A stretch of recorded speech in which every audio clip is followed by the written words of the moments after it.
From the National Press Club in Washington, D.C., this is Update One, the club's official podcast. It features newsworthy stories originating from the NPC facilities, as well as broader topics related to journalism, communications, press freedom, and transparency.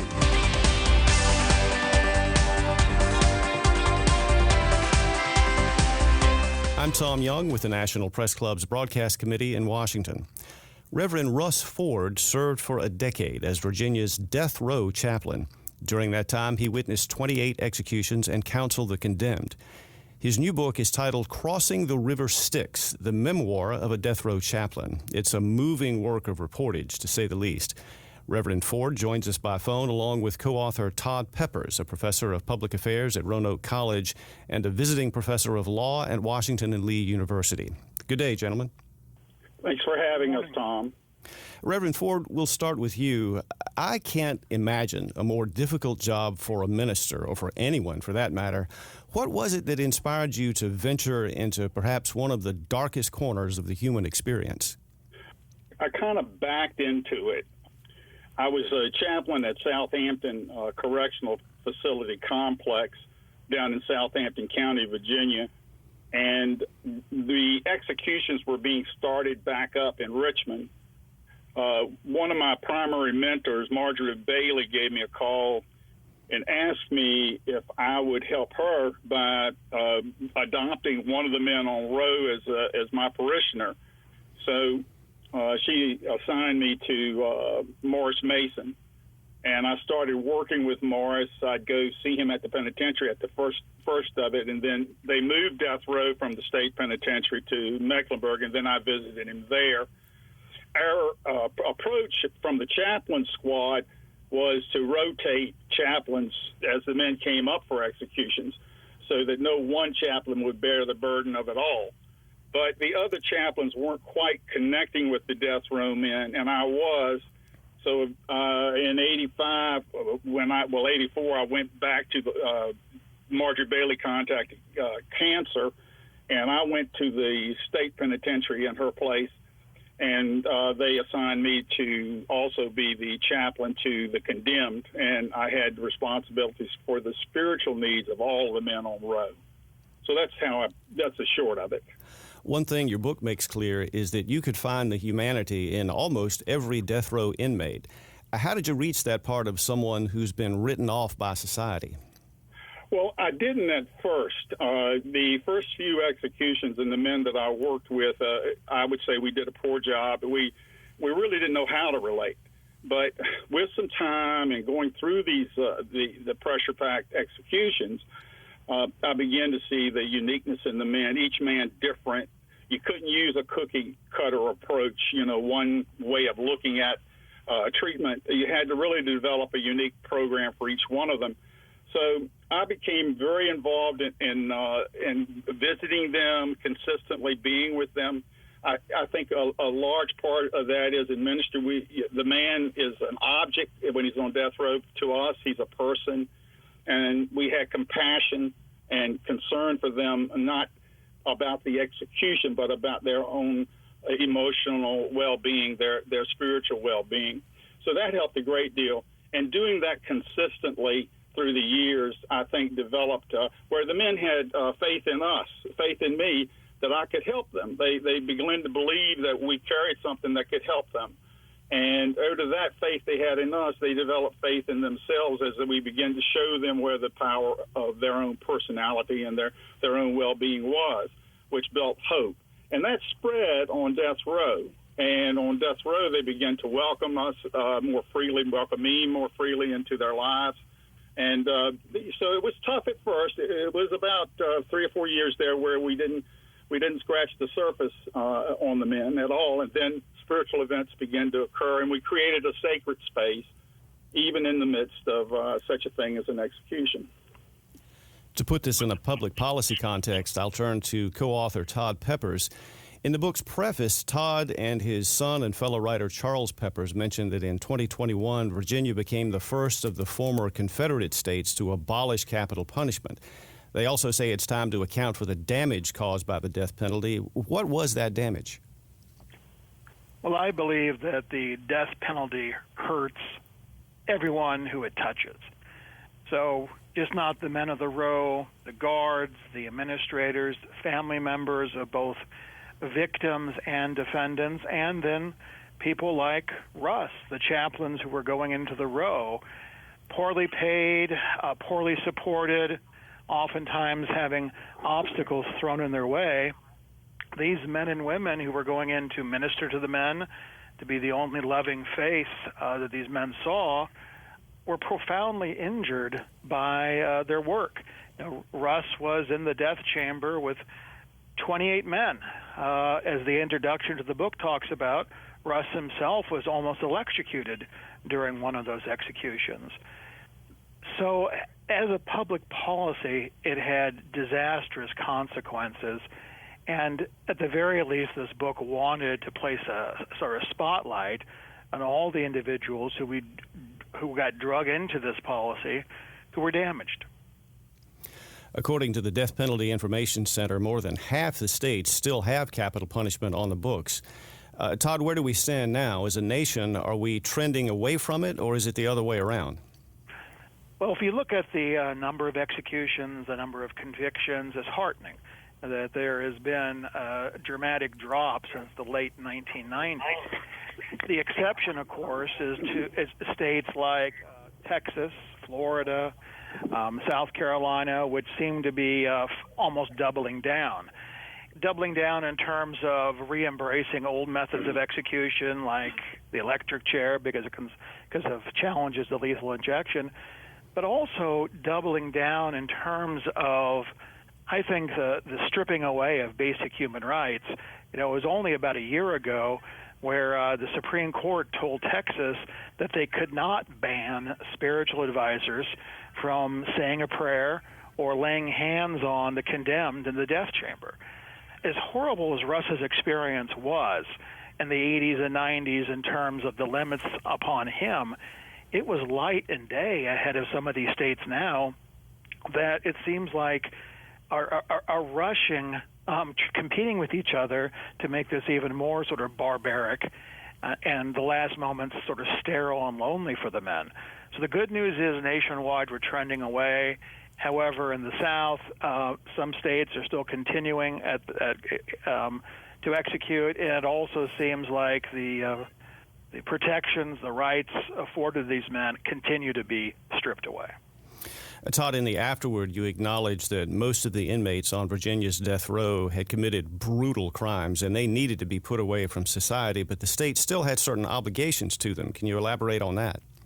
Sure, and that's one thing we wanted to do in the book, Tom, is we did not want to shy away from the men's crimes, the enormous damage they caused, the pain they caused to their victims and the families. I just think that, Helen Prejean, the author of Dead Man Walking, raises the question, why do we kill to show that killing is wrong? And I think Russ would agree with me that many of these men needed to be permanently removed from society. But whether you still think they have a spark of humanity in them, still have a spark of the divine in them, they still should be afforded basic human rights. And they weren't in terms of conditions of confinement. They were not afforded those rights. That's an important thing to remind people of, is we did not treat these men in a humane way.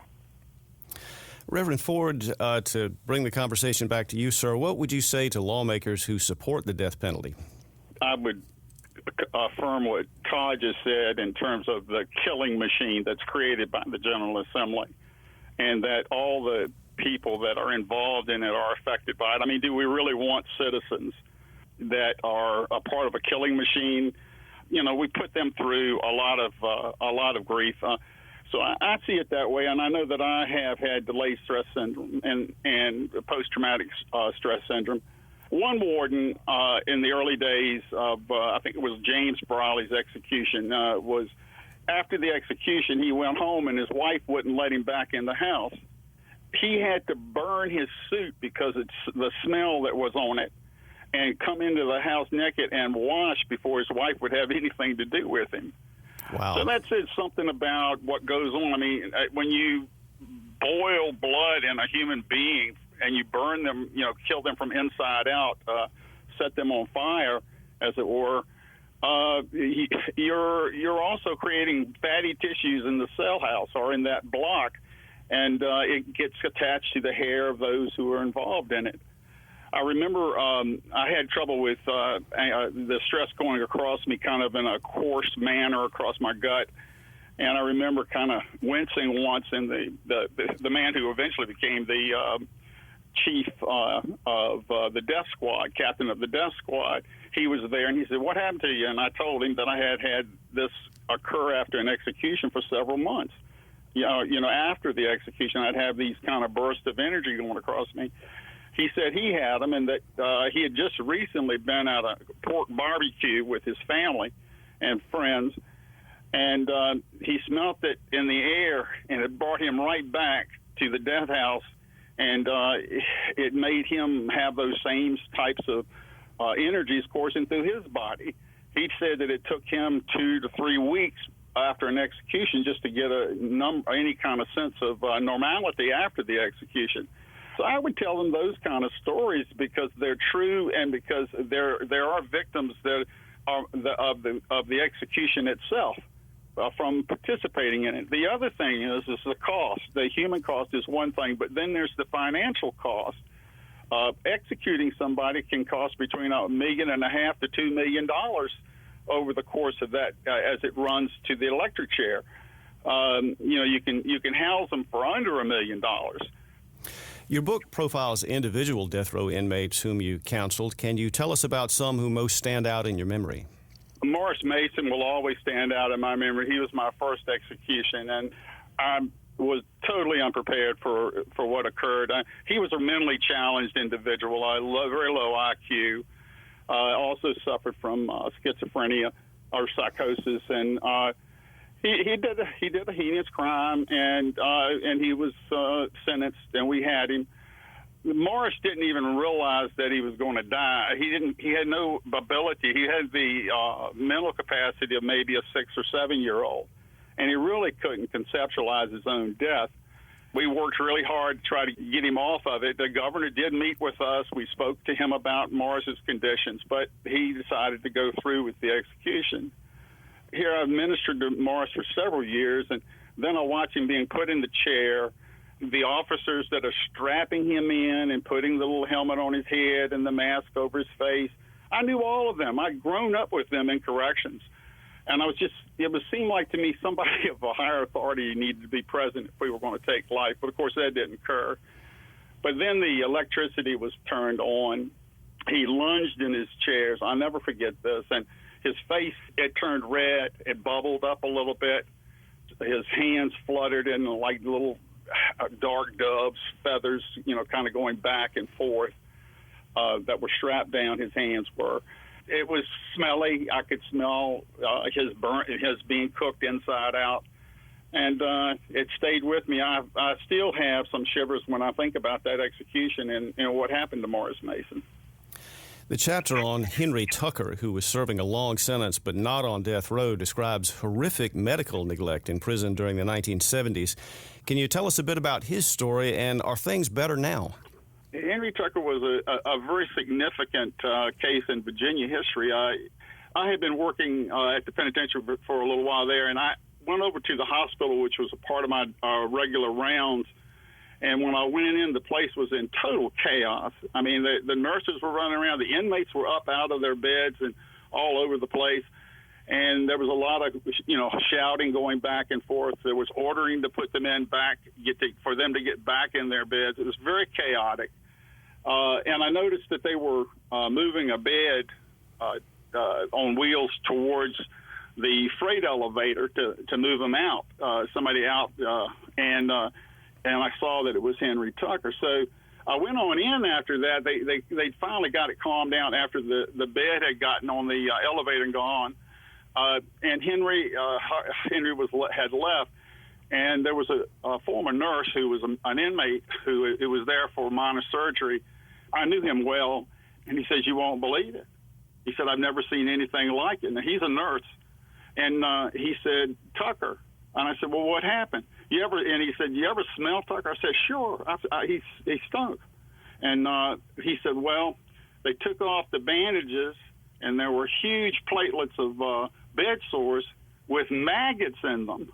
What had happened to Henry was he had been charged in 1964 for attempted rape and breaking and entering. He served 12 years and was denied parole. And when he was denied parole, he acted out, and they felt it was psychological. So they sent him to a mental hospital in the state. After 4 months there, they returned him to the prison. When his behavior continued, he was sent to the prison hospital and forcibly given large amounts of Prolixin. Prison inmates gave this prescription to him each day. And over a 2-week period, Henry was injected with 5 times the recommended dosage from that coma, and it put him into a coma and caused paralysis of his arms and legs, which drew up where his lawyer described it something like a frog. What had happened to Henry, he laid there for 6 months, and during that time, his muscles ossified, and he wasn't going to make it. They had to literally do surgery to break him loose so that they could put him in a wheelchair. He ate with one arm. They were able to get the joints moving somewhat on his arms, but he had to have a spoon on the end of a 2-foot-long stick to pick up his food with and put in his mouth. That was a very gross scene, and what happened there was Henry sued the state for his medical care and won the largest medical lawsuit at that time ever awarded to an inmate from a prison, $500,000, which today would be about $2 million. Another story that struck me is that of Michael Marnell Smith. You describe how religion can become a barrier to growth if misused. Yes. The role of a spiritual advisor extends beyond being a friend and an advocate of the kin.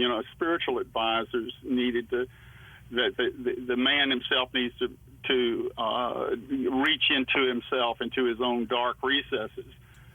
In terms of structuring the intervention for like Michael Smith or others, I found that a blunt dimensional approach, such as a single belief system or creed, where you're trying to save the man, you just repeat these words and you'll be saved, was of no value. You following another person's revelations proved to be a dead end. Muttering a few words and pronouncing that a person's saved is an illusion propagated by magical thinkers. There's no salvation without the painful work of bringing the darkness to light. Michael was raised in a Christian home. He lived on a farm that was owned by the Church of God and was ministered by his family.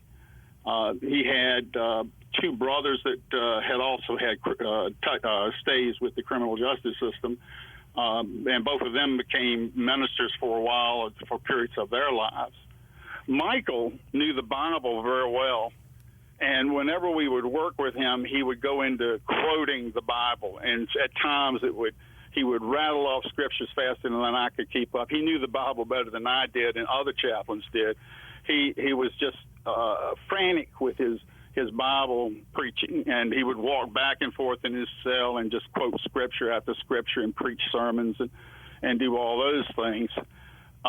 He claimed that, sort of on the short side, he claimed that he had been forgiven and that God had cast out the demon that was in his heart. But you could never probe him. You could never get into his life. He was just so guarded religiously. And I'm saved. The old man did the crime. Let him do the time. Set me free. That kind of thing. And on the night of his execution, he continued that same rattling off of scriptures and stuff. And there were 3 of us there that were ministers, and we just sort of amened him. And at that point, because it was a lost cause, and so we went into the chamber. When as he was going, he was still quoting the scriptures, but only they went to a squeal. I've never seen anyone as frightened as Michael Smith. He was scared out of his mind as he went towards the chair. It was a very frightening-filled death for him. Tom, if I may, the final postscript or ironic twist to all that is that Michael wanted to hold his Bible, with him. Yes. He was electrocuted in the Commonwealth of Virginia. The Department of Corrections didn't want him to do that because they were afraid that the Bible might catch on fire. Yeah. So we're not worried about the man and what happens to his body, but we're worried about, the book catching on fire. Wow. Yeah, exactly. Yes. Russ, you discuss in the book how this work challenged your own faith, which is certainly understandable. How did you overcome that? It was a process. It took time. I didn't have a lot of faith at one point at all. I guess you'd say I was agnostic at that point. I was watching television, and I saw Joseph Campbell being on the program, and I caught just a little bit of his program. Joseph Campbell's a mythologist, anthropologist, who was on PBS public television, and this was just one of those shows. I was kind of captivated, so I looked into it. I got the tape itself. I watched Joseph Campbell's speeches. He kind of pointed me in some directions that I hadn't thought of. Part of that was I got involved in, when he recommended the perennial philosophy, looking at the similarities of religions as opposed to the differences. And because usually that's what you get from religious organizations is the differences that they have with others, that they're unique and exclusive, that they have the real true message and everyone else's is inauthentic and, heresy, or, they condemn it. But Joseph Campbell looked at the similarities of religions and mystical experiences that people were having. I read his books and became somewhat of a devotee to his words, along with my traditional Christian background. And I began to meditate. I went and did some meditation classes. I came back. I had I learned a lot about that, and that helped a great deal. And I still continue some of those practices today. So it was a slow process, and eventually got to where we were celebrating. Let me say this: of the 28 men that I worked with, 6 of them had bad deaths, or not good. 22 of them had good death experiences, where they had equanimity. They had found that peace that passeth all understanding, and they died well. One went in and kissed the chair. He didn't do it out of disrespect. It was just the opposite. He respected something that he had feared for so long, and he found that there was no fear in death. I had another man who was getting ready to go into the chamber, and he looks at me and he says, "Russ, if I had to go through all this again, not including the hurting of a person that he had done, but all of the hell that Death Row had brought, and that night of him having to go in and sit in the lecture chair, he said, I would do it all again to be where I am tonight." That's a profound revelation for a man to receive as he's getting ready to be executed. A couple of other men say the very similar thing. So, spirituality and good psychology, a healthy mix can bless your soul, and we saw that in the death house. I thought your final chapter, The Bitter and the Good, where you talk about some of these moments, was perhaps the most uplifting of the chapters in the book. And I believe there was a word that you used for these special moments that these men found at times. Can you elaborate on? Yes, sir. Yes. Can you elaborate on that a bit? Well, the numinous is sort of the presence of God, or the presence of the divine in life that we see in all of life. We're spiritual beings, whether we know it or not.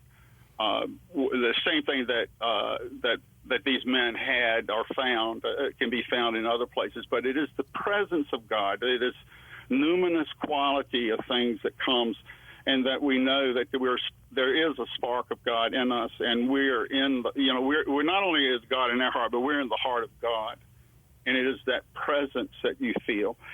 We name it by many names. All over the world, they call it different things. And let me say this. Even if you're a non-believer, you have no faith in any religion, you can experience the numinous. Well, thank you so much for your time and your insights, gentlemen. This has certainly been a fascinating discussion. We've been talking with Reverend Russ Ford, author of Crossing the River Styx, the memoir of a death row chaplain, along with co-author Todd Peppers. And again, thanks so much for your time. I'm Tom Young, reporting for Update One from the National Press Club in Washington. You have been listening to Update One, the official podcast of the National Press Club, the world's leading professional organization for journalists and a vigorous advocate of press freedom worldwide. If you have any questions or comments about Update One, send an email to updateonepodcast@gmail.com.